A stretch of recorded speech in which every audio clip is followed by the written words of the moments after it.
Hello all, and welcome to today's online event hosted by the International Inequalities Institute and the Atlantic Fellows for Social and Economic Equity. My name is Armine Ishkanian, and I am the Executive Director of the Atlantic Fellows for Social and Economic Equity program based at the International Inequalities Institute, and also an Associate Professor in the Department of Social Policy at LSE. I'm incredibly pleased to be chairing today's keynote lecture titled Decolonizing Pedagogy, Race, Gender, and Marginal Voices in Higher Education. In today's event, our keynote speaker, Professor Heidi Safia Mirza, will critically investigate how knowledge of, quote, the other is embodied and reproduced through the pedagogic practices of teaching and learning in our Western elite systems of higher education. Professor Mirza will later be joined by Dr. Sara Camacho Felix for a discussion. Professor Mirza is an Emeritus Professor of Equality Studies in Education at UCL Institute of Education, and also a visiting Professor of Race, Faith, and Culture at Goldsmiths College and Social Policy at LSE. She is known for her pioneering research on race, gender, and identity in education, and she has an international reputation for championing equality and human rights for Black, Muslim, Asian women through educational reform. Dr. Sara Camacho Felix is Assistant Professorial Lecturer and the Program Lead for the Atlantic Fellows in Social and Economic Equity. Please note that we have a live captioner and British Sign Language interpreters at today's event. To activate the captions, please click the CC button at the bottom of your screens. You can also access larger captions by using the link that has been posted in the chat box. If you wish to make use of the BSL interpretation, please pin the two interpreters to your screen. To do this, hover over each one of their videos and click the three dots and select pin. This event will run for around 1 hour and 30 minutes. As this event is in a Zoom meeting rather than a webinar format, we can see our audience and have a more interactive event. May I please ask the audience to keep themselves muted, but the videos on where possible.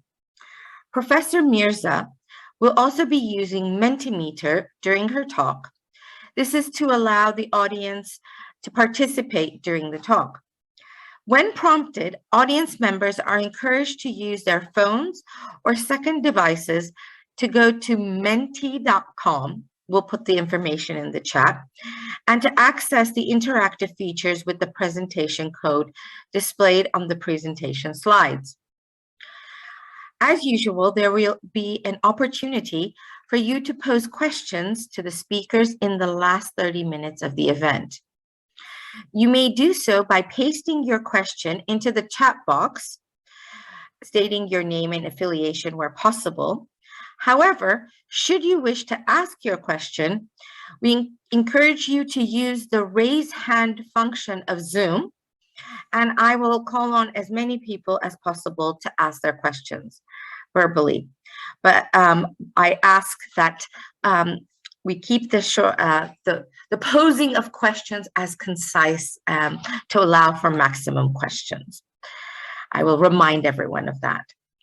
So without further ado, I'm delighted to hand over the virtual floor to Professor Mirza. Thank you for joining us this evening, Professor Mirza.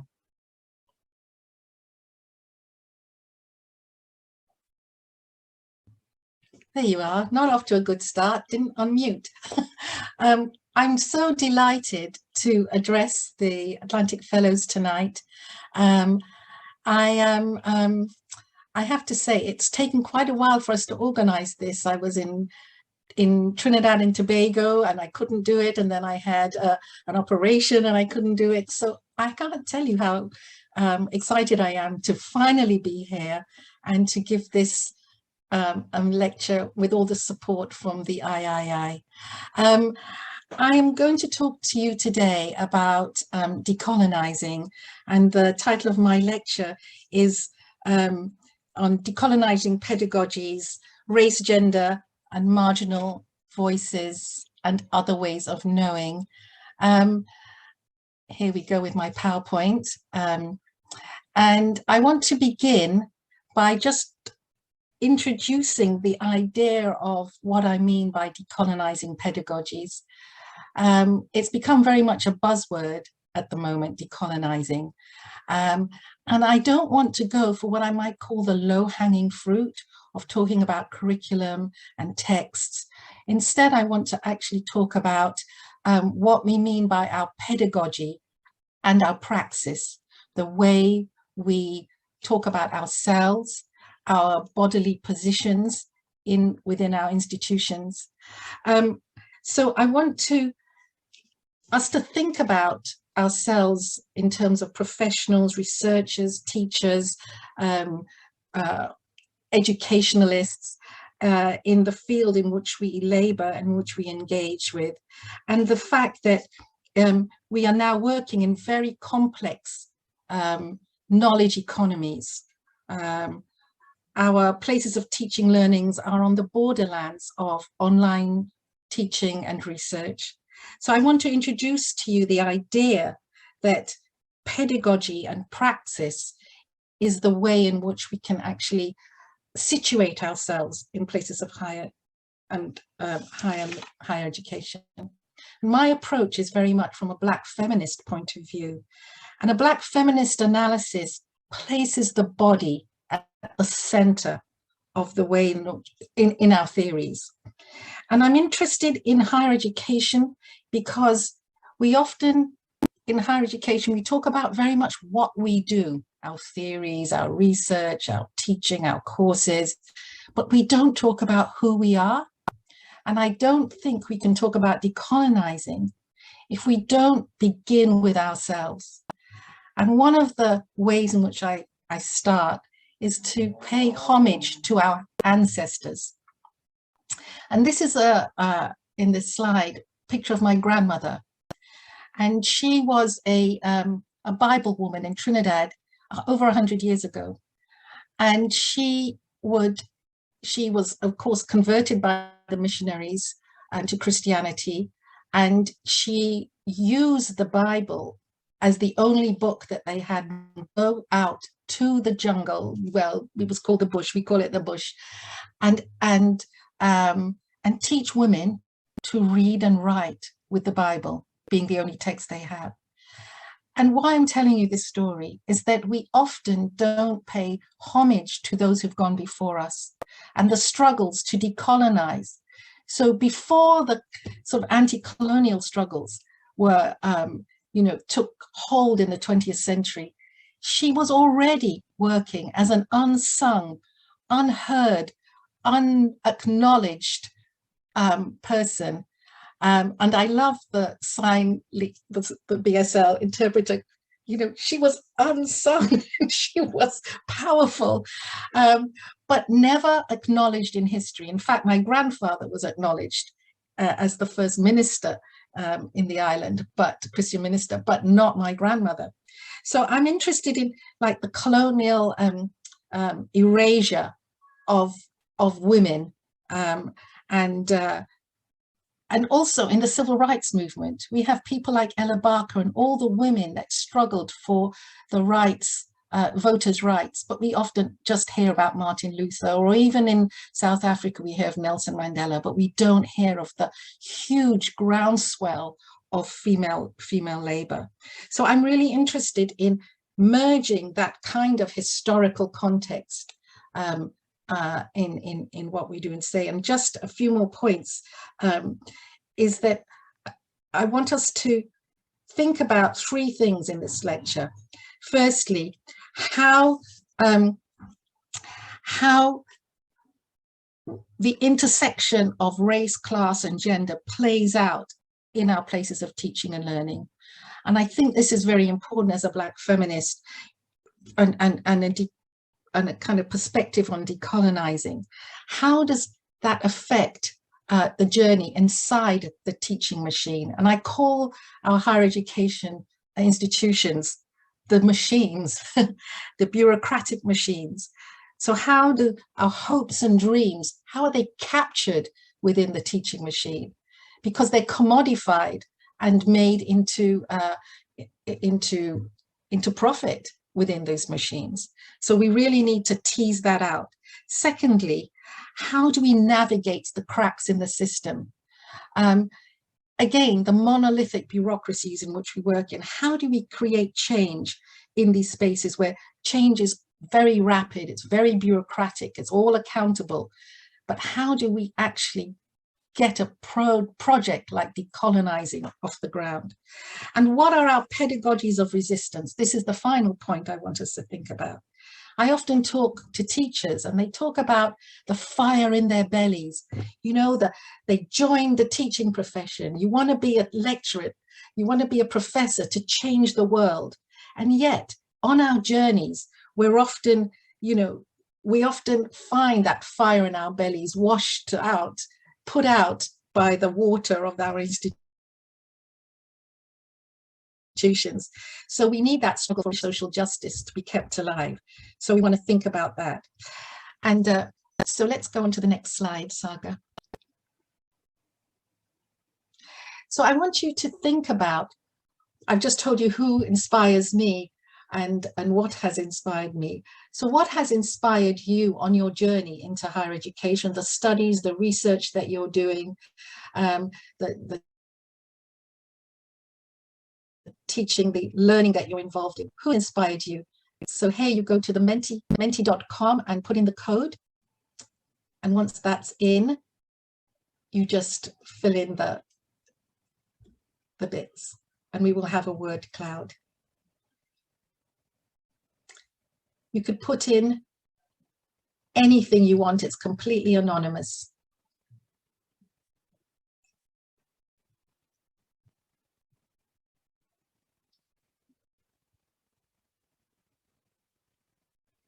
I'm giving you some time.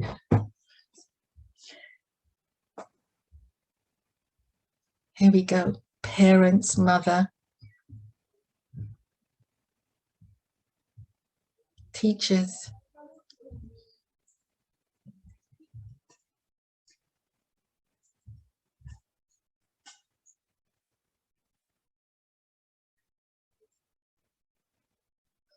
You know what's so interesting as it's coming up? Parents, family, whether it's your son, whether it's your teacher, grandmother, family. It's like your roots. Somebody's put justice in the chat. Religion, Jesus, another family member, aunts.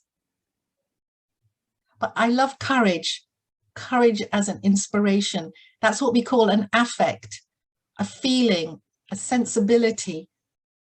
Bell Hooks, I know she's just recently passed, but I'm going to be quoting her in my lecture. A good listener, that is a very powerful thing. Activists, Black feminist thinkers, I'm with you there. But teachers are coming out. This is a word cloud. So the louder and the bigger is the thing that most people have pressed the button on that one. Liberation fighters, social justice. And you know what I love? Somebody says themselves. And that is so powerful because that's a sense of who you are. That's great. I hope we can take like a shot of this and keep it, because it's like a little book of decolonizing inspirations. And we have social movements like feminism, activism, fear of the status quo. That's pretty good. We don't want to be like everyone else. Thank you very much. I think everyone's done. But teachers and parents and home, Black feminist thinkers, great. It's lovely. And somebody's inner voice. My inner voice is telling me move on.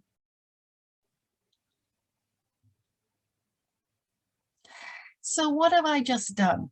I have just shared some private information, and so have you, about yourselves, and private information about my family and my background. And I think this is really interesting. Felix Simmons, a Black feminist writer in Black British Feminism, a book I edited, she wrote this: for Black women and women of color, visible difference means it's impossible to escape the body inside the teaching machine.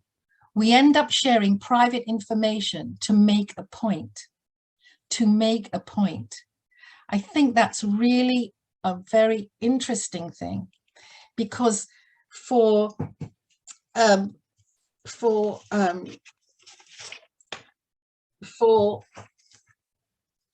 white male theorists and white men inside the teaching machine, they don't have to tell a story of who they are in order to get legitimacy.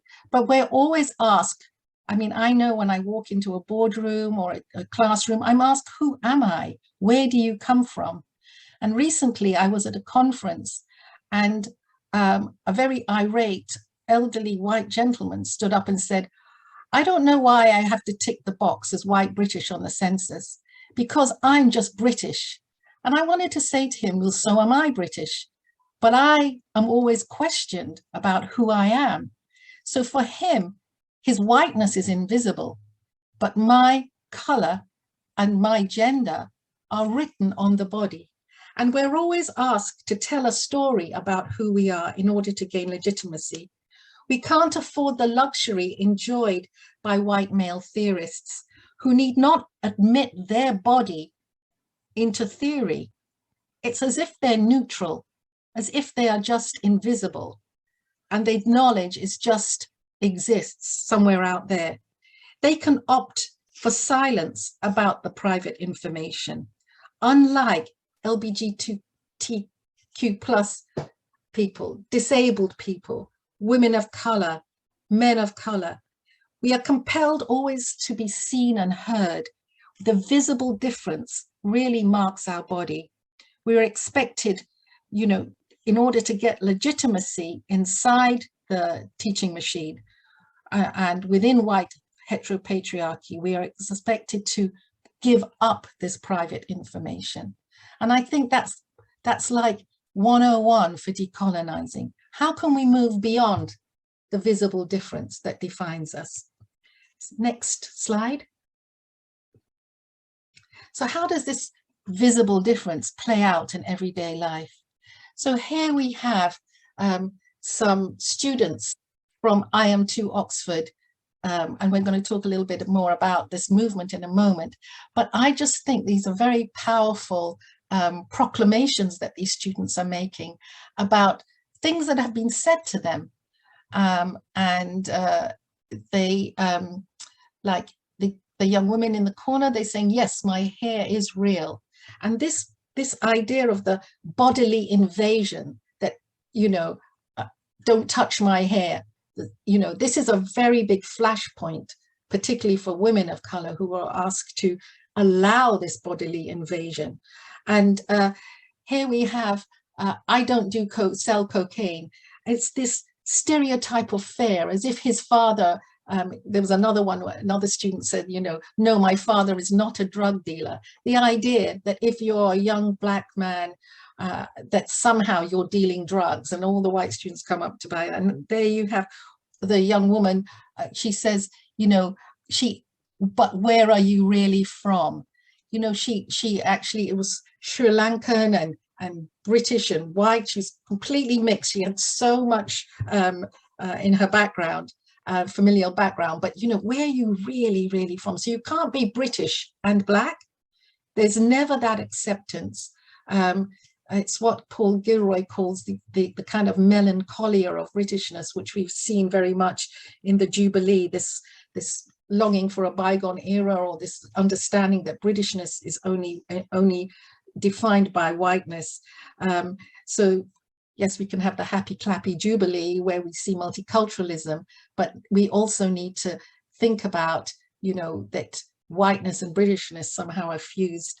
And my favorite one the gentleman in the corner who says, as you can see in your prospectus, and here he is, you know, the window dressing of our institutions, that you are a commodity, you're part of the marketing, and your intrinsic value is no more than your visible difference. So I think this is a really sort of powerful idea, and it makes me think very much of Frantz Fanon's work, you know, because he talks about the normalcy of white narcissism, you know, and how the colonial project was to erase your sense of identity and your sense of difference, and to implant the idea of whiteness. So the more you mimicked and the closer you were to whiteness as a colonized person, the more that you were rewarded. So the idea of erasure of the Black self, of the othered self, is part of the process of power and of erasure, which we go through. So yes, you can always be different, but never too different. And Sara Ahmed says this beautifully. So if you're wearing something like the hijab, yes, you're different, but you're too different. You're rejecting the embrace of the host, the embrace of the benevolent receiver of the host country. So I think that's a really powerful way to think about how we are positioned in our institutions. And to decolonize is, like I said, isn't just about the curriculum. It's actually about dealing with the affect and the fallout of this kind of stereotyping that goes on. Next slide. I don't think we can talk about decolonizing without looking at the broader picture of how we're being situated, how, you know, external issues of post-race, post-feminist, and post-COVIDness affects what I call the eduscape, meaning the landscape in education. And I love that term. So what is the new terrain of struggle in higher education if we're going to have a decolonizing agenda? There are several things. Firstly, we've had 65 years of equality legislation in white settler societies and in Britain, colonial societies. 65 years, we've had the civil rights movement, we've had, you know, anti-discrimination legislation in Britain. However, it has turned into a massive industry, a tick box industry, where saying becomes doing rather than the doing. This is again Sara Ahmed's words. So we have, you know, the legislation, but we're not seeing the changes, because we have actually very powerful legislation in Britain, but we can't really enact it. One of the things that we have in Britain is that it's about individual redress. So if you have a grievance in your institution, if you have a grievance about how you've been treated in your classes and whatever, you have to take an individual case, which means, and as Sara Ahmed has also talked about, you're seen as the complainer. And when you're seen as the complainer, you become the problem. And often you end up leaving. And I know there are many cases. There was a case in Cardiff, a very close friend of mine. He was ridiculed by white students because he was a black, the only black lecturer. He never got promoted even to professor. But at the university RAG, they played him on the stage. And this is, I'm only talking very recently. And in order to play the joke, they put a prosthetic penis, and they were mocking him as a black male. And the students were allowed black at university, and all the black students who complained have more or less left. And this is like the kind of jokey, funny things that go on, and it's just a joke and you're just taking it too seriously. But I digress, because I need to talk about the post-race context in which higher education also is playing out. So we now talk about that we live in post-race times since Obama, and you know, we have a rising black and Asian middle class in the Western industrialized societies and so on, that somehow we're now beyond race, because if certain groups can we have Rishi Sunak in the Chancellor and so on. If you could raise up, surely this is not discrimination. And this is a massive discourse, as opposed to the 20th century where there was the color bar, what Du Bois, called the color line. They now say we've shifted from that color line into a post-race society. And now we see that there is, we're meant to be colorblind, we have equality legislation, so we shouldn't be complaining. And when we do complain, we're seen as having unfair advantage by the legislation. And there triggers what I have called, and others, white hurt, a sense of white fragility, that they are now the victims. And we see this very much in Brexit and Trump. They become the victims of racism, of our special pleading, our special leg ups that we've had. And also there's a kind of parallel going on with the kind of post-feminist discourse that somehow women have made it, that we've had choices. We are now in positions, we might have a few vice chancellors, we might have head of departments, we have lecturers, LSE, you have directors and, executive directors and so on that are women and women of color. So somehow we've made it. So we must stop complaining. So this is another kind of problem that we face with the everyday racism that we still need to tackle, and the fundamentals of decolonizing that we still need to do. And there's now the idea of that I want to introduce an post-COVID, and it is so new. I haven't had really time to think about it, and I'd like us to do some thinking on that in a moment. But I want us to think about what has COVID, how it has affected you, but how has it affected society? And there's three things I can think of. It's really exacerbated inequalities. So we see that people who are particularly raced and gendered, the nurses, the essential workers, the inequalities have grown. And I'm working on this large project called the Deaton Review for the Institute of Fiscal Studies and Nuffield Foundation, and it is off the scale. And so we see that COVID has all the people, the foundational people in our society who keep us afloat. So that is one thing that it has. It also has magnified gendered roles. Women at home, the childcare, it's locked us in. And instead of we seeing, we talk about new gender roles, but actually we're still very much in a kind of heteropatriarchal world. And then we see that maybe the third thing we can think about is, can online facilities like this that can reach a lot of people, if that could be a kind of democratization, maybe we can move towards that. Can we see in a post-COVID world online access as a way of knowledge being dissipated more equitably? So let's go to the next Metimeter exercise. So put in your phones, what is the greatest challenge that you faced during the COVID-19 pandemic? And I think this is a very interesting question. What is the greatest challenge that you have faced? How has it affected you?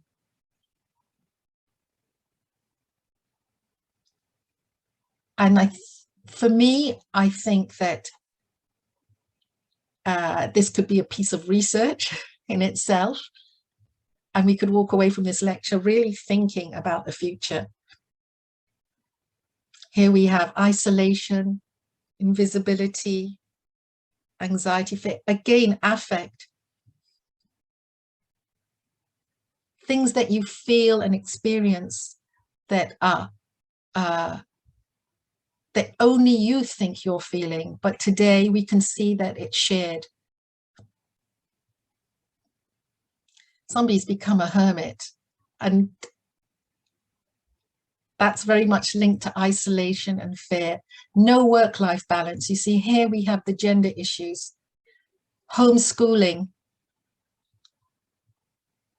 anxiety, burnout, distance to friends, so missing, loneliness, non-stop work. And this is another thing. Our institutions have benefited enormously from the fact that we have worked harder than ever.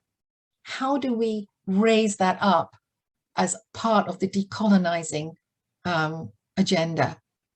Because for me, it's about praxis, and it's about pedagogy, and it's about thinking through our institutions that are actually structured as medieval from the 1500s. We are now in the 21st century with online. Why should we feel anxiety and isolation and loneliness? Too much screen time, domestic chores. We see the gendered issues coming up. But we also see that somebody started a doctorate, and maybe it gave some people time, being a single mother. Thank you very much. We've had 21 people. Yeah. Move on. Next slide. So I want us to think a little bit about what it's like to be the outsider within our institutions. I love this quote. Just to let you know, it's been 25 minutes. You asked me to give you a reminder. Oh, yes, I know I'm very bad at timing. Yeah, so being the outsider within. This is a quote from Kathleen Casey. It's a very old book, but I love it. And it's called I Answer With My Life.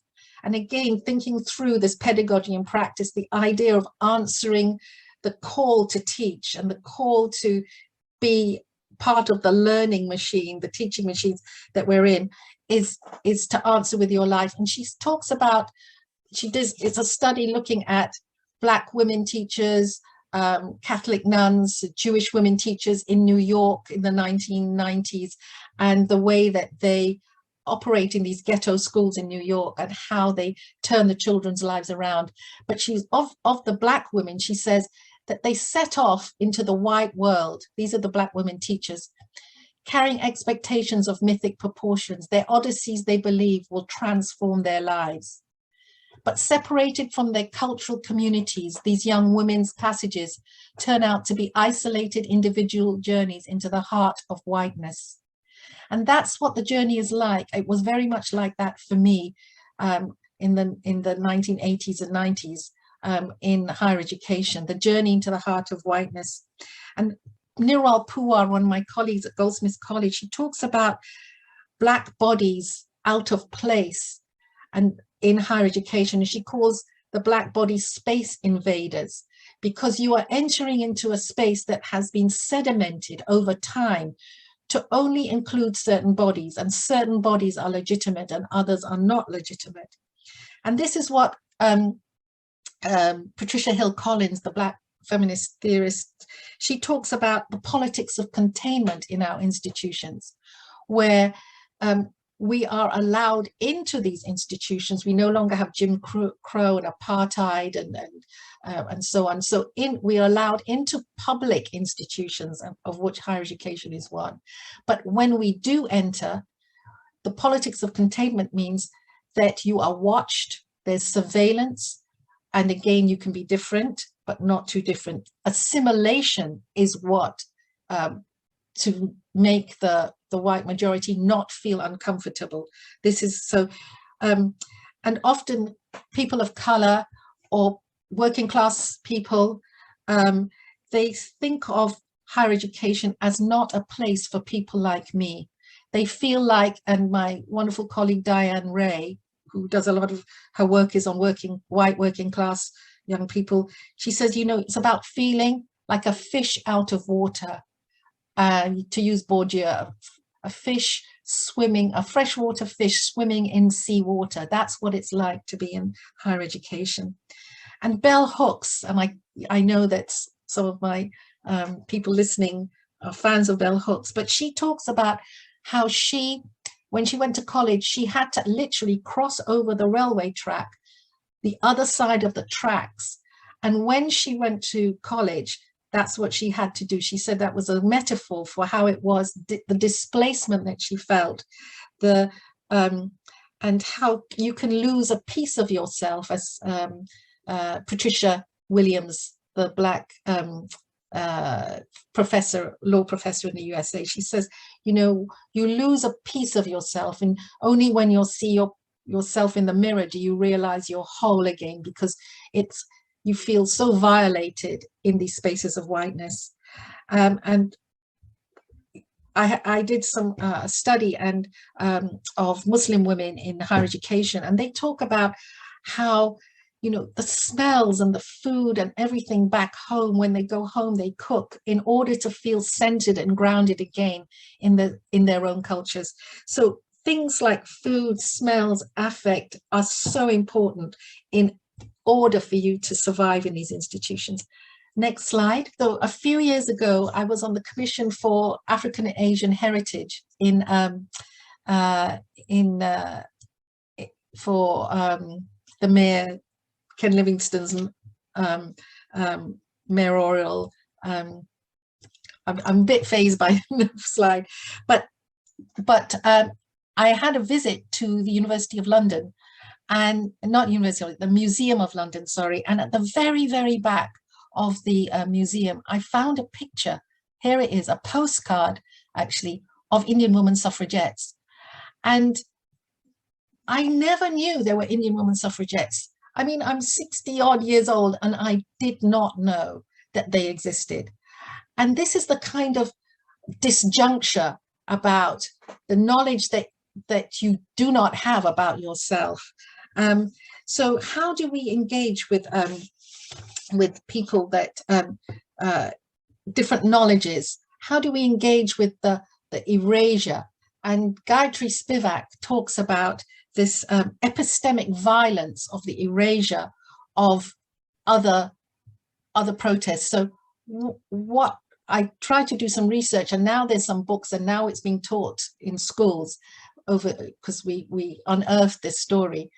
But there was the film Suffragettes, which was with Meryl Streep, and I met the director of that movie, and I asked her, was at the British Museum, and we were on the platform together, and I asked her why Indian women suffragettes weren't in the movie, and she said yes, she knew about them, but they didn't fit the narrative. It wasn't convenient. And then they had t-shirts that said, "I'd rather be a rebel than a slave," to promote the film, worn by all the actresses and so on.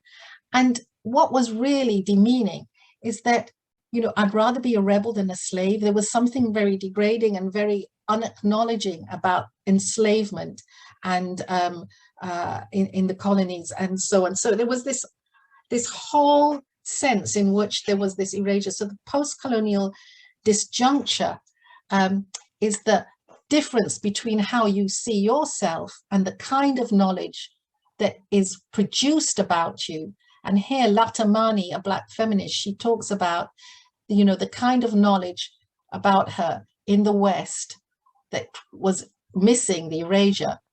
And it opens up questions for social and political inquiry when you ask, well, why are you missing? And Chandra Mohanty, she says that the, you know, positions, you know, histories of Indian women suffragettes is about, you know, that somehow you are not a vibrant agent of change, unlike the white women suffragettes who were active and agents. And what was very interesting, the only one of the few statements about these Indian women suffragettes was from the governor of India. And he talked about their saris, the bright colors, how multicultural they are, how exotic they are. And it was made in complete contrast to the staunch, demasculated white women suffragettes. So you have here a juxtaposition about different kinds of femininity, who matters. So they were seen as not viable agents of change. And also, so what this tells us is that it's always impossible to escape the body historically. Next slide.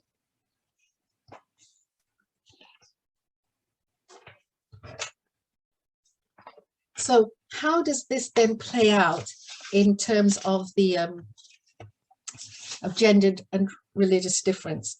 If we fast forward from the history to nowadays, so I did some research on teacher educators and their tutors, and here we have a statement by a young white man who was a tutor of a Muslim woman, and he said this: Muslim women make poor teachers.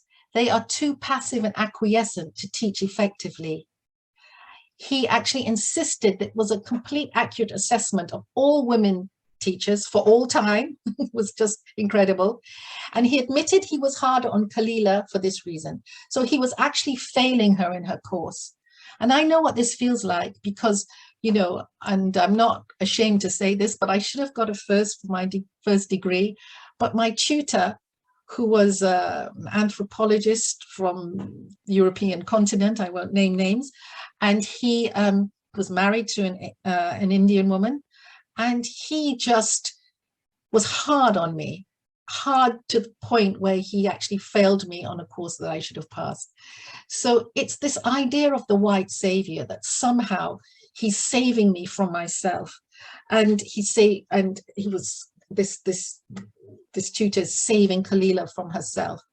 To toughen her up, he actually said, I want to toughen her up so she could teach the inner city kids, because she is somehow weak and acquiescent, that she didn't have, you know, she wasn't strong enough. She wasn't like a white man, for example. And this is the idea of, you know, also wearing the veil. Somehow Muslim women's bodies have become the battlefield.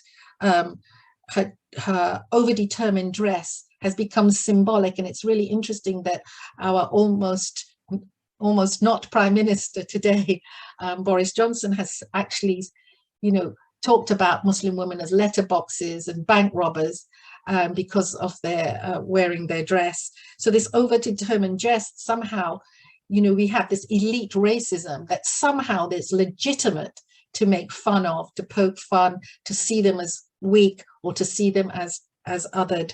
So there is this ridicule, this openness of comment that somehow they must endure. And this makes me think of Frantz Fanon's work, in which he talks about the epidermalization of the black skin, that the epidermalization, I've written a paper on the veil as a second skin, using that metaphor. And Fanon, he says, you know, when he was from Martinique in the 1950s, when he was a very eminent doctor, and he went to Paris, and he was in an underpass, and a young child walking with his mother looked at him and said, "Mum, look at that," and he used the N-word.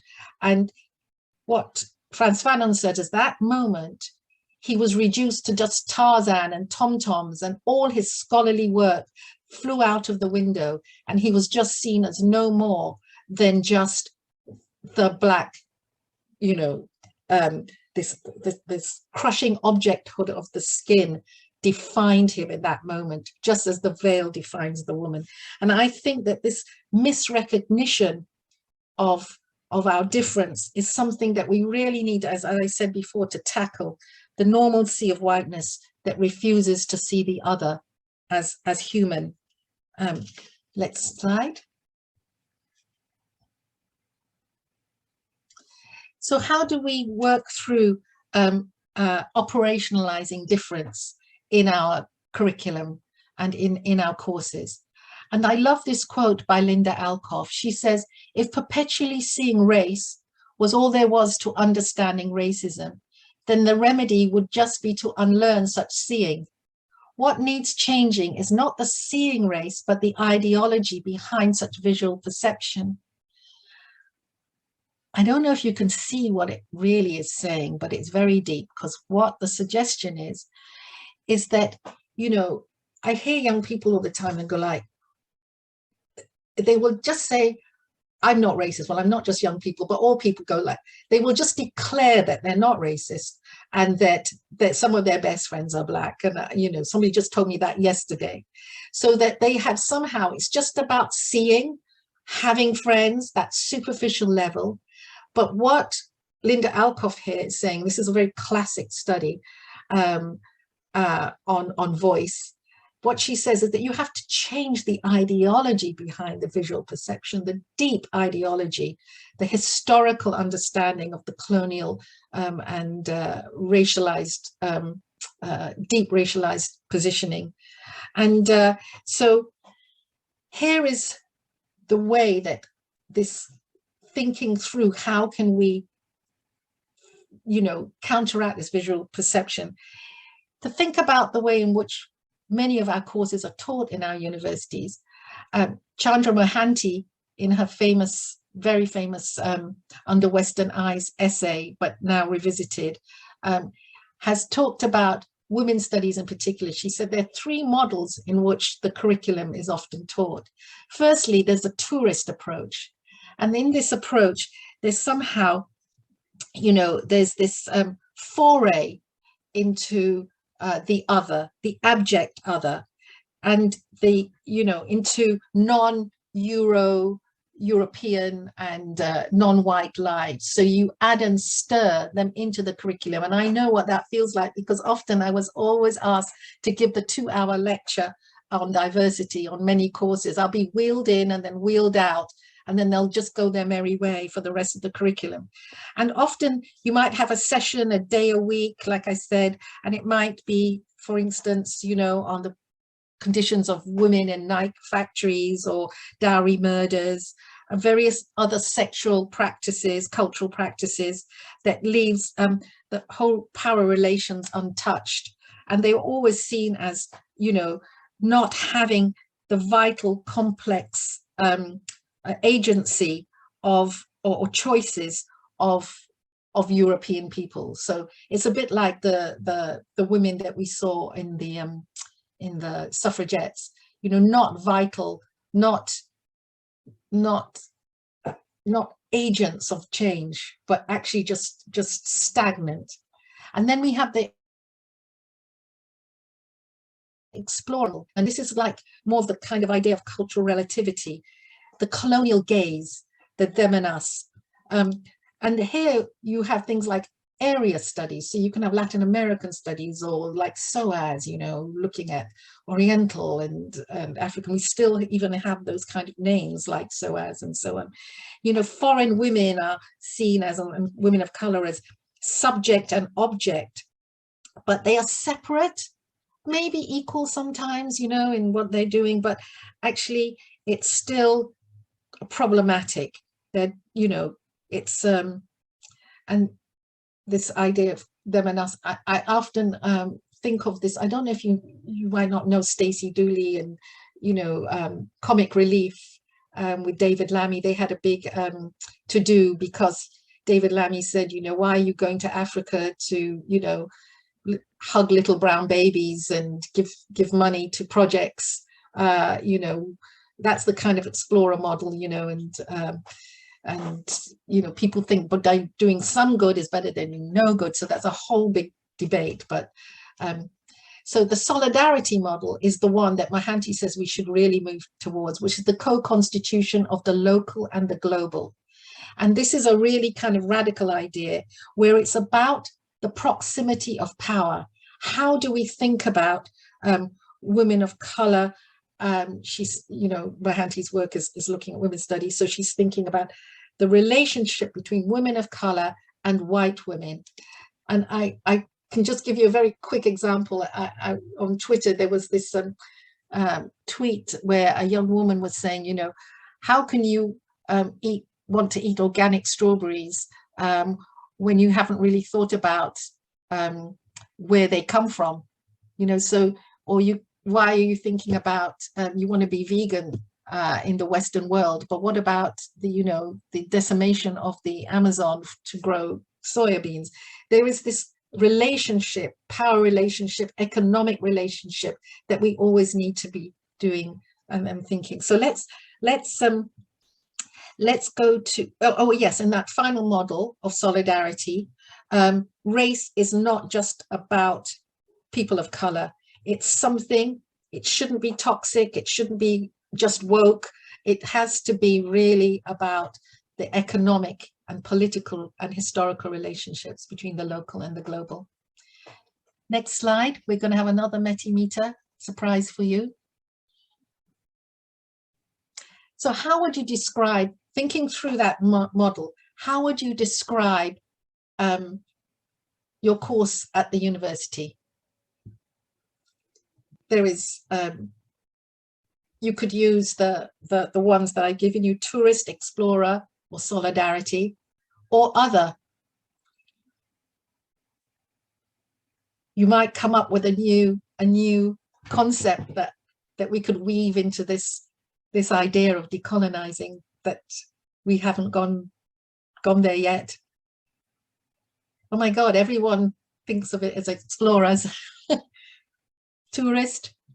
I'll give you a story about tourists. I was working with a university in Amsterdam, and they made the students sit in it's a fashion course, and they made the students sit at their desks and have to ask permission to go to the toilet or something to eat all day, so that they know what it would be like if you were a woman working in a factory in India. And I think that that is so voyeuristic and demeaning. And here we go, invisibilizing, outsider. It's interesting that some people say solidarity, and I'm sure some courses are really very challenging. Hypocrite. Hypocrite is a bit touristy. Fake solidarity.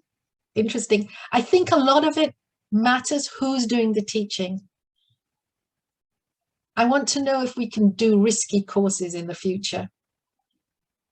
Open-minded, outsider. Can we take risks? This is the question I want to ask. Can we move on to the next slide? Thank you for that. We can talk about it more in our discussions. So thinking through then, how can we move towards decolonizing the pedagogies? And I have 3 points that I think we need to have a discussion around. So what do we really, really mean by equality? Our institutions have EDI, they have inclusive statements, difference, diversity, that, you know, we have whole armies of people to deliver this difference and diversity. But what do we really mean by equality, rights, and freedom for diverse students in white Western institutions? Students international, I put multicultural there as a shorthand, but students from all over the world who are non-white, students who are LGBTQ+, and students who are disabled, students who are visibly different in white Western privileged institutions. So for me, equality is kind of like, it's a minefield of, you know, there's equity, there's a leveling up, but equality is actually fundamentally a liberal democratic leveling up mechanism, where people are, you know, given, and this is why the legislation is so problematic, given rights, given opportunities. We used to have equal opportunities and so on, but it doesn't fundamentally change. So you're getting a kind of ladder up, but you're not getting a fundamental change in society. And what do we mean by freedom and rights? So we need to tease out the idea of fair play in our institutions. Secondly, what are safe spaces, and how do we arrive at principles of professional and academic engagement? It's so interesting. Often we're told, like, you know, people of color, go away and have your own Black BME network, or, you know, we'll have a safe space where we can all have ground rules where we talk. And what Leonardo and Porter, they've written a beautiful essay on safe spaces, and they say that in white Western societies, you know, it's never safe, because they're racially violent. Their society is built on racial violence.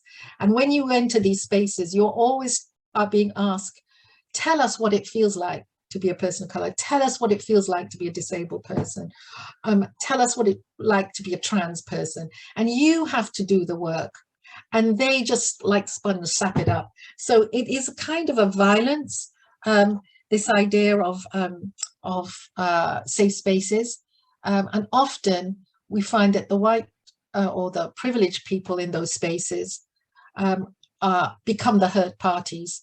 So I have, a student, I was running a seminar, and a student, said some very racist things about Black boys having low IQ. And when he was challenged, he became the hurt party. So we have to think about power in safe spaces. And then what about principles of academic engagement? Well, we hear a lot about white allies, and I wonder if people really know what that means. And we can have a discussion. But, I know that people have put themselves, some white colleagues, I would not be here, and I would say that they have put themselves on the line for me. They've trusted and opened doors for me. And I gave, the similar point in another lecture, and somebody tweeted that when they went back to work after hearing this lecture, that her white colleague actually didn't go for promotion because they were going to run together for promotion, and she stepped back so the woman of color could get the promotion. She actually gave up her job, her opportunity for promotion, so her Black colleague could go. So what are you willing to give up? What of our VCs are willing to give up? I think how much of their huge salaries are they willing to give up? I mean, if we really talk about what white allyship is, it is about opening doors. And so what of our principles? That's what I want to say. What social and political cultural change do we really, really, really want to change? And this is a very interesting question. If you give, the other power in your institution, that means you have to move to the side. So in my last 5 minutes, I just want to make the point that if you move to the other side, it means that you, I'll give you an example. I had a job with Marks and Spencer's, and they wanted me to work with women in India and giving them more, running trade unions and giving them more access to health. And this was with Marks and Spencer's. And when I said, well, actually, they will become more educated and they want higher pay. Do you really, really want that? Is that the change you want? And they never employed me again. So it's just an interesting thing. It means actually giving something up. And I want to, for us to think about it in the next Metimeter, the last Metimeter. What one thing would help decolonize your university? Sorry, that's the dog. What one thing would help decolonize your university?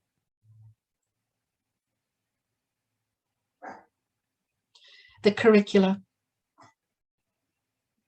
I do think changing the curricula is absolutely essential, and that takes a lot of work. Listening, absolutely. One of the things that Kathleen Casey, who I quoted before, she said that, listening, the women educators in the ghettos in New York, she said they use the oral tradition in order to give back. And she talks about love. The most important thing was that the love for the students that they had and the kind of care that they gave them. This idea of answering with your life, becoming a transformative agent. So here we have diverse readings, material commitment. This is great stuff. Promotion of people of color, huge blockage of, you've got glass ceilings, concrete ceilings. Citation practices. I know my colleague Sara Armine said citation practice is absolutely fundamental. Do what you preach. That's great. What is interesting about this word cloud is that it's very individual. We're not seeing, like we saw isolation and all of the, the commonality. Here we see very good practice. Racial sensitization. Reforming libraries. that links to the citation practice. So there's some really concrete things we can do. The decommodification, I'm reckoning that's of higher education.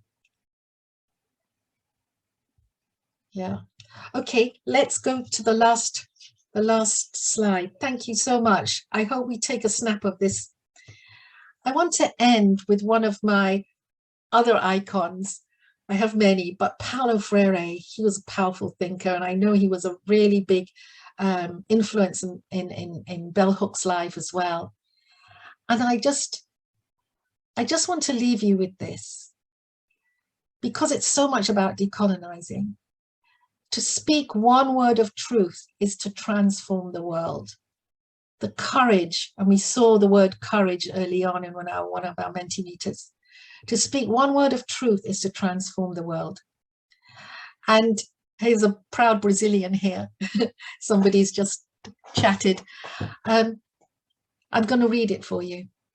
The more radical a person is, and by the way, this is for you who are listening, because I know that you are radical people, because you would not have keyed in.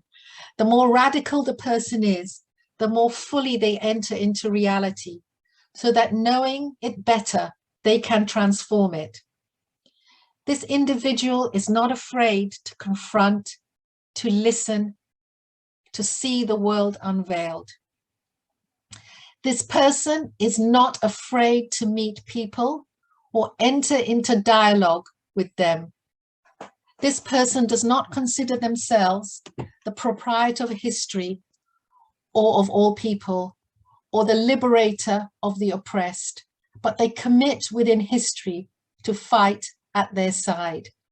I thank you so much for listening to my lecture. And Paulo Freire says, what we are is education is a site of liberation, and we all labor in the field of education as new intellectuals, and new intellectuals are going to change the world through decolonizing. Thank you very much.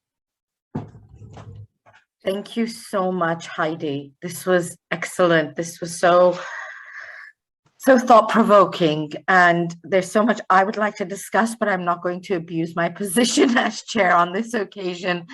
And I'm so happy that we could host you at the Atlantic Fellows for Social and Economic Equity Keynote for 2021-2022 academic year. So thank you for making time to share your lecture with us. I'm going to ask Sara Camacho Felix to please unmute herself and share some thoughts, and then I'm going to take some questions from our audience. So over to you, Sara.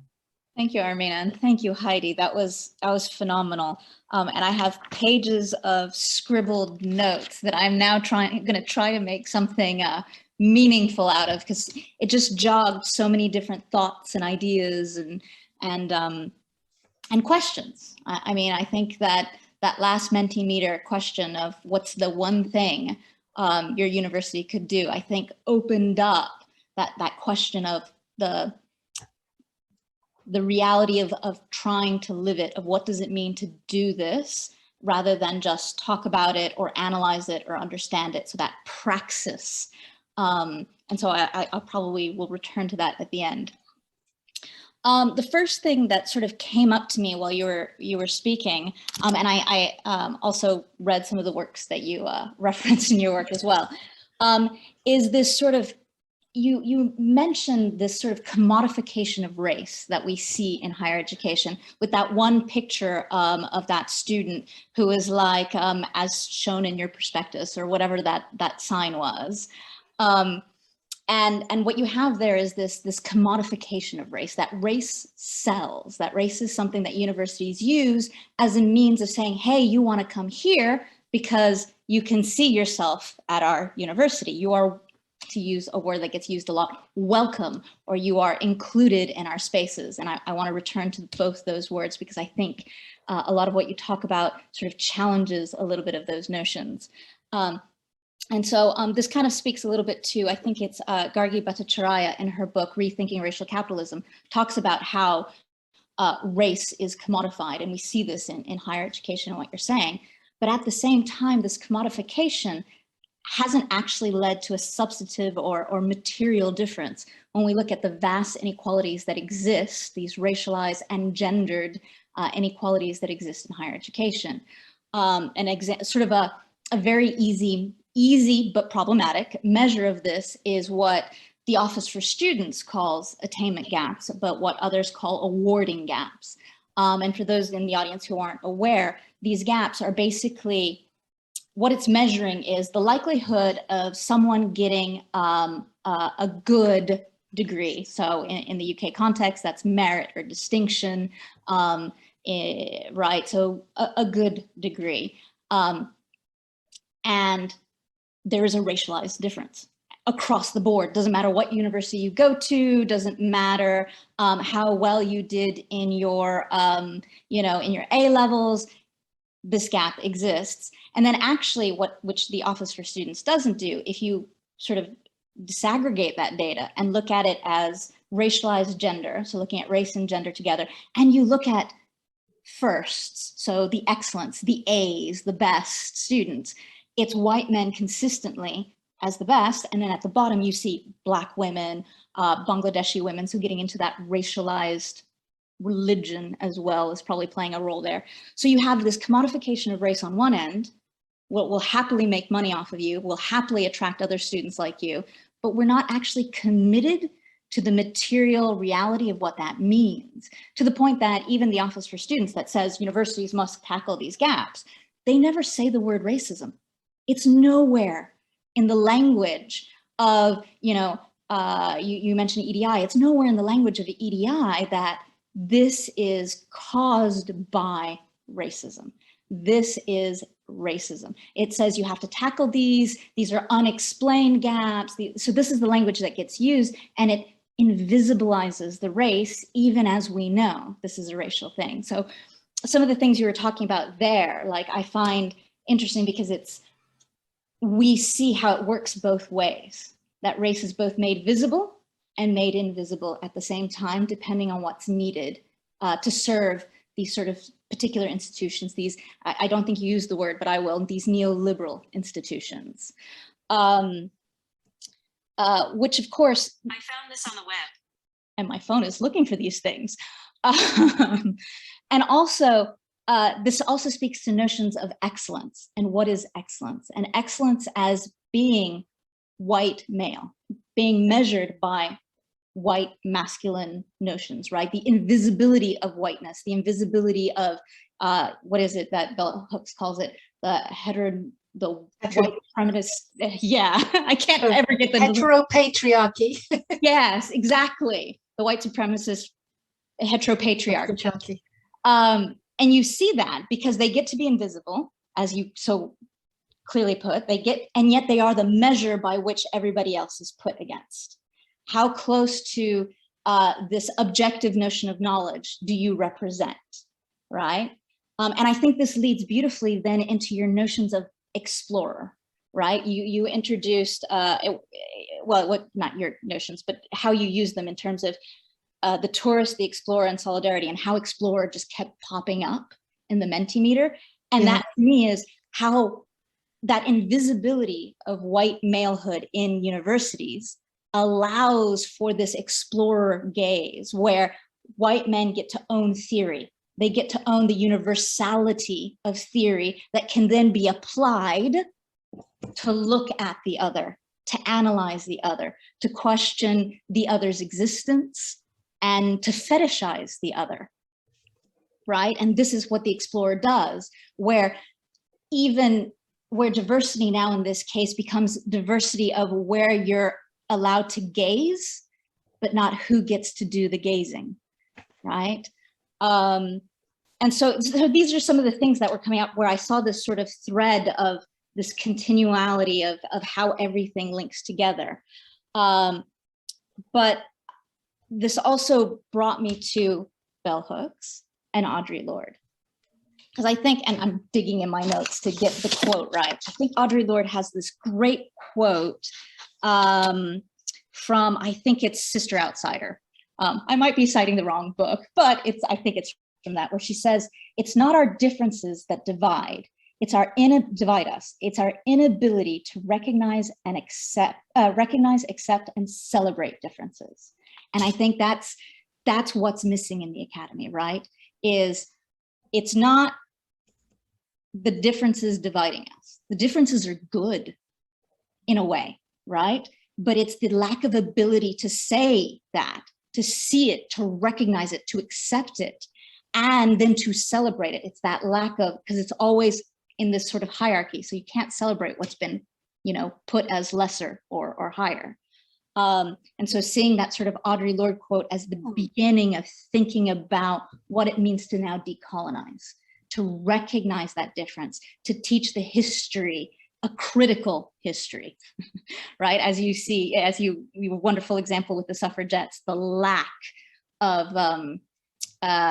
fitting the narrative. No, bring it into the narrative. It's a critical part of our histories. And so this needs to be in there. And then with Bell Hooks, she also talks about the margins and how it's at the margins that we see Black feminism offering a place of questioning and sort of counter-hegemonic knowledge appearing. And so where we see the margins are the place where we learn. And so just as you were sort of ending, what it means to be an ally is to put yourself in the margin.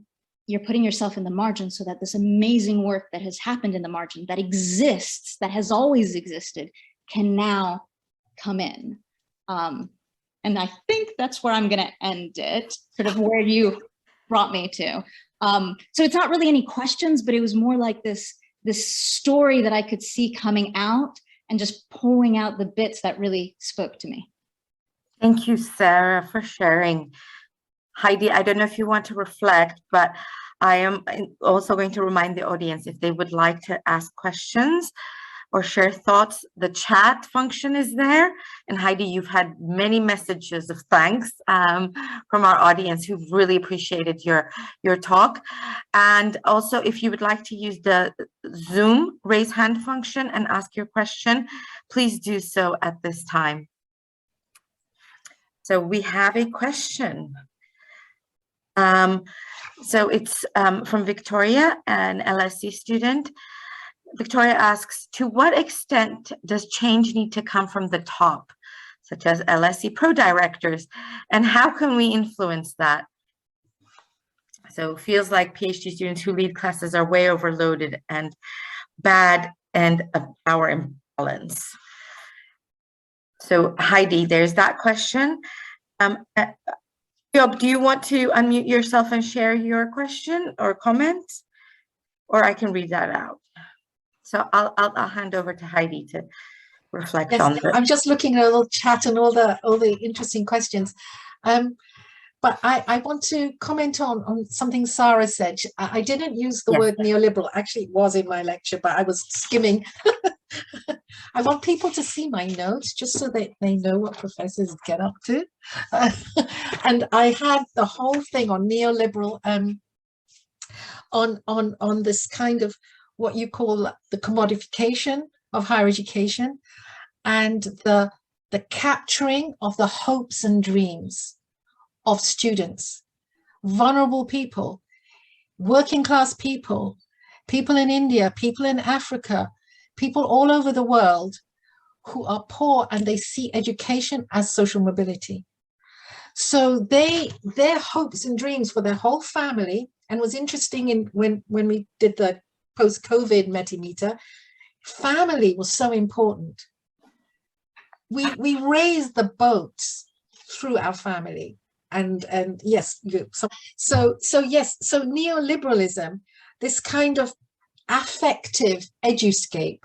So this is an affective eduscape that when we talk about commodification, it captures the emotions, the feelings, the hopes and the dreams of people who are so vulnerable. They are being asked to pay huge amounts of fees, and they're walking into unreconstructed institutions that haven't changed for centuries in what they define as research, what they define as a course, what they define as a good essay. And one of the things I would say over my 40 years in teaching in higher education is that I see the students that get the scholarships, and they're the ones who can write like white folk. I'm sorry, this is a shortcut.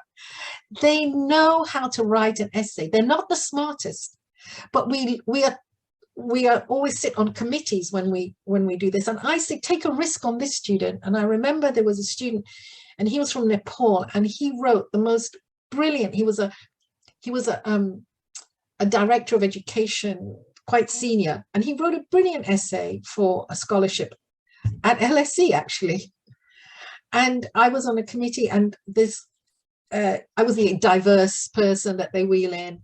They think you're just going to sit at the end of the table and nod it on, because what do you know? And then I said no. They wanted to give it to a student of color from a very wealthy middle-class background who already had a first, so that they would get a scholarship to do a PhD. But it was like reproducing class. There was the racial aspect as well, and the cultural aspect and religious. There was so much going on. And just as a shorthand, what I'm saying is that the system is rigged. It's rigged to reproduce itself. I'm sorry, I don't want to depress any students, but if you can learn to write in a particular way and construct your essay. I remember when I was little, you learned to write an essay like a fish. You had the head, tail, and head, body, and tail, but I'm just a metaphor. So if you went to a public school, you know how to do that. So those who get, and those who don't. Isn't that a song? Maybe. There is. And so this neoliberalism is particularly virulent, I think. And the idea is that, that we're all free-floating individuals, and students are responsible for their own progress. I think that's a core issue for me, that you're responsible because it's about freedom of choice. You've chosen to do the course, you've chosen to go to this university, you managed to get in. So somehow, you're just, so when you talked about the attainment gap, we know that groups of students from working class and particularly racialized backgrounds, foreign students as well, they get a raw deal. They are just not supported and helped in the system, and they fall off the agenda. And then suddenly the university says, look, they're failing. They're failing. It's not that the university is failing them. So it's all about cultural capital. And it's like the big secret. It's all top secret, and they know what they're doing. And I have seen it in motion. I've seen it in exam boards. I have seen when a student, there might be one grade between a first and a 2-1. And in an exam board, we have the ability to actually weigh that up, considering the conditions of the student and whatever. And I have seen it over and over again. I've even heard things like, like an African student, well, why should they get their master's degree? They'll only become a taxi driver anyway. Well, let's up the grades for this young white woman because she was pregnant during the course or something. So we see automatically sort of racialized, gendered sympathy. I'd be sitting there in shock. And you know what? I would be contained. I couldn't change it. I'd be voted out, So I'm saying it is stitched. There is racism in the system. You are judged. You are definitely judged. Anyway, let me not go on and on. Heidi, I thank you so much. I'm going to take 3 of the questions because I'm just looking at the time. So the first one was, I read to you about change, to what extent change comes from the top and what people who are not at the top can do to influence it. The second question is from Ayob, and he asks you to reflect on Santos's point that there is no social justice without cognitive justice, and how, and he writes, I think the core of our decolonial mission should be achieving epistemic diversity, epistemic justice, and epistemic visibility. a focus on curriculum is just scratching the surface. If we don't challenge the hegemonic knowledge framework that makes racism, sexism, and exploitation a reality, our decolonial mission will be a failure. So that's more of a comment, but if you want to talk about any or make any points around epistemic justice. And finally, we have a question from Ildi, who writes about the role of mental health of people of color, students, and entire departments, and how in their social justice department, the situation was fraught with internal struggles. And they saw many professors dealing with similar issues, such as the students, dealing with identity, with competition, with internalized issues that brought us to the field we were studying.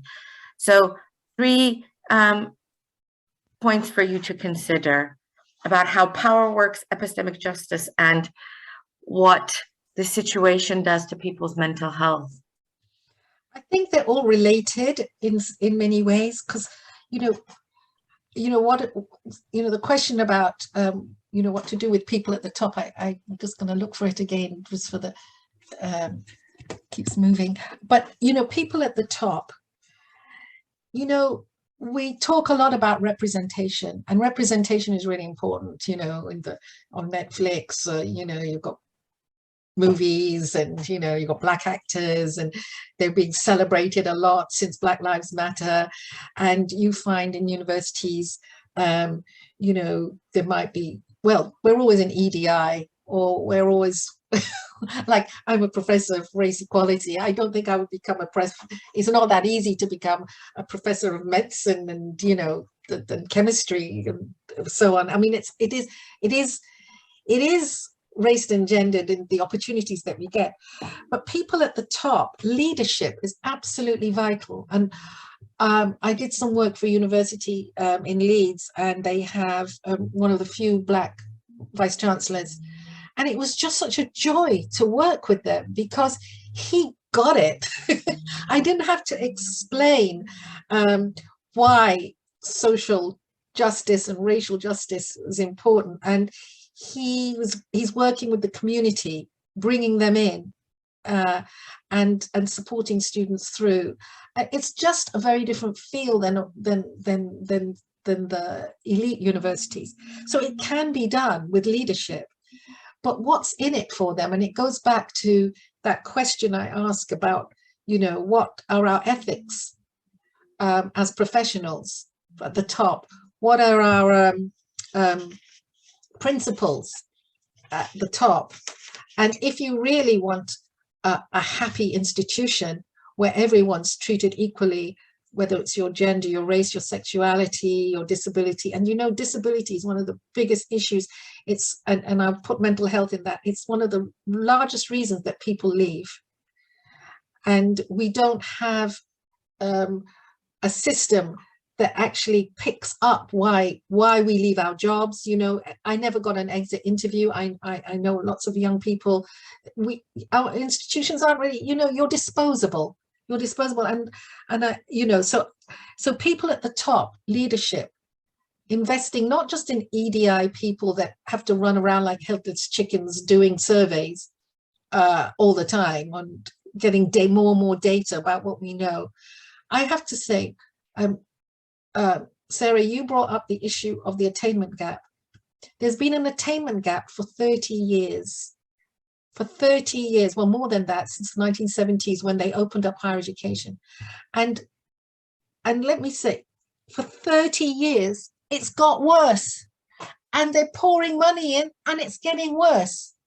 Because it's about it. And the poor students are asked to, what do you call this thing? Co-mentor the vice chancellor. They're asking to give up their time. It's shocking. And so the Black students are meant to fix the problem when it's actually about the way the courses are taught. And the one university I know who has kind of fixed it, it's a wonderful woman called Sherry Palmer, and she was working. Of course, the job was always temporary, and somebody raises the question that, you know, you're overworked and you're not given any permanent jobs, even if you're good at it. You know, so it just does your head in. You can't have a mortgage, you can't have children, you know, you can't do any planning. But anyway, that's beside the point. Sherry was working with the law department, and it was interesting. The head of department is a Black professor, and they have two Black female professors in that department. And what they did is, in 1 year, they went from the Black students failing to the Black students succeeding because they tutored the tutors. They were coached the tutors.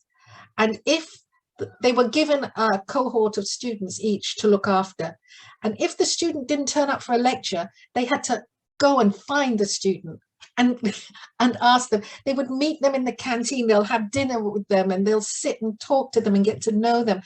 And that made such a difference because the students felt connected and valued. And these were white tutors, by the way. I mean, but it was interesting that it was 3 Black women that turned it around, because again, it comes to the people at the top and the leadership. And the question on social justice without cognitive justice, what is cognitive justice? Is that about knowledge? Is it about equity and knowledge? Because there can be no social justice without cognitive justice. And for me, this is what this lecture's been about. It's about, so we've got to, and it was interesting, the Metimeter curricula and what's being taught, you know, is crucial, the actual content of what is being taught. But I examined a PhD a few years ago, and it was by somebody called Kay Trail. And it was fascinating. It was about Black mothers and in Britain, and the teaching of history. And the title of the thesis was, I should have been proud, but I was ashamed. And the thesis pivots on the issue that when they taught about enslavement in schools, it was taught in such a way by disconnected white teachers that the children would be teased that, oh, you're just a slave, and you come from, you know, you're just, you know, we were ruled over you and you were nothing. And it had such a fallout. And the reason, and I'm telling you about this, is that it's not what's taught, it's who teaches it and how it's taught. You could put a textbook of Frantz Fanon into a course on social policy, but unless you have the kind of depth of understanding of what he's actually saying, the challenges in what he's saying to white privilege and to the narcissism of white identity and white supremacy and where it comes from, it's not going to make any difference. You know, it's got to be more than just a text. I used to work at Brown University in the 80s, and it was really a great project. It was funded by the Rockefeller, take all the philanthropy money you can, these rich guys. And it was called the Odyssey Project. And what they did is they got the TAs, teaching assistants, so that would be equivalent to our PhDs that are underpaid and overworked with nothing. And they would give each professor a TA, and the TA would have to go to the library and root out books. So this is in the 80s when we were just coming to Black awareness and, you know, radical thinking, and they would have to go to the library and they'd have to find texts that they thought were relevant to making our courses more diverse. And they would read the book and they would do their own summaries. And these were largely students of color. There were some really famous, they now, 2 or 3 of them are really, really famous Black women authors. And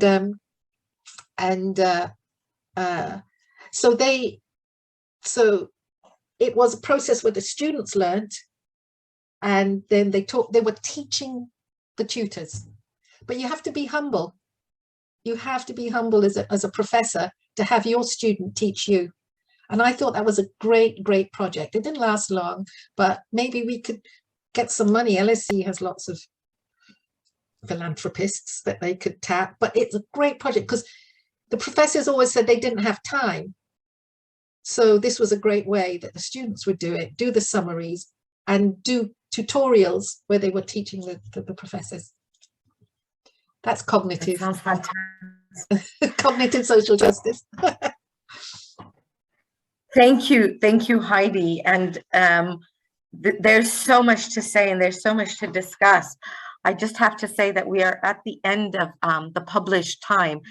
And I again want to thank you and to thank also Sara for sharing her thoughts. But Heidi, it's been brilliant listening to you. And I'm so grateful for you sharing those thoughts and that talk, which was excellent.